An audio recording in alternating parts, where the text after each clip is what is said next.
আচ্ছা, আপনাদের মধ্যে অনেকেই আমাকে প্রশ্ন করতেছেন যে ম্যাটিক কি ডিলিট করে দিবে কিনা। তো আমরা একটু ম্যাটিকে চলে আসি। ম্যাটিকে আসার পরে এই যে এখানে লেখা আছে ম্যাটিক ইউএসডি2 উইল বি ডিলিস্টেড অ্যাট মানে সামনের মাসের 10 তারিখে ম্যাটিক ডিলিট করে দিবে, এরকম একটা অ্যানাউন্সমেন্ট আসছে। এর নিচে দিয়ে আমরা এখানে একটা লেখা দেখতে পাচ্ছি, সেটা হলো যে Binance will support the Polygon MATIC token swap to Polygon POL. তার মানে আমরা এখানে কি বুঝতে পারতেছি, ম্যাটিক কয়েন বাইন্যান্স থেকে ডিলিট করে দিবে 10 তারিখে, ঠিক আছে, কিন্তু এই কয়েনটাই তারা হলো যে পিওএল পল নামে মার্কেটে নিয়ে আসবে। সো এই ব্যাপারটা নিয়ে আসলে কেউ এখান থেকে মার্কেট আহামরি বেশি একটা ডাউন দিবে না, হয়তো বা 2, 4, 5, 10%। এখন যে 10% ডাউন আছে, এটা নর্মালি ক্রিপ্টোকারেন্সি মার্কেট ডাউন থাকার কারণে এখন ডাউন দিছে।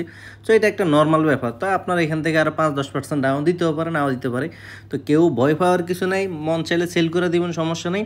10 তারিখে 9 তারিখের আগে আপনি যে কোনো টাইমে সেল করে দিলেও হবে। মার্কেট উপরে গেলেই সেল করে দিবেন, টেনশন নেওয়ার দরকার নেই। ইনস্ট্যান্ট যে সেল করতে হবে ব্যাপারটা এমন না।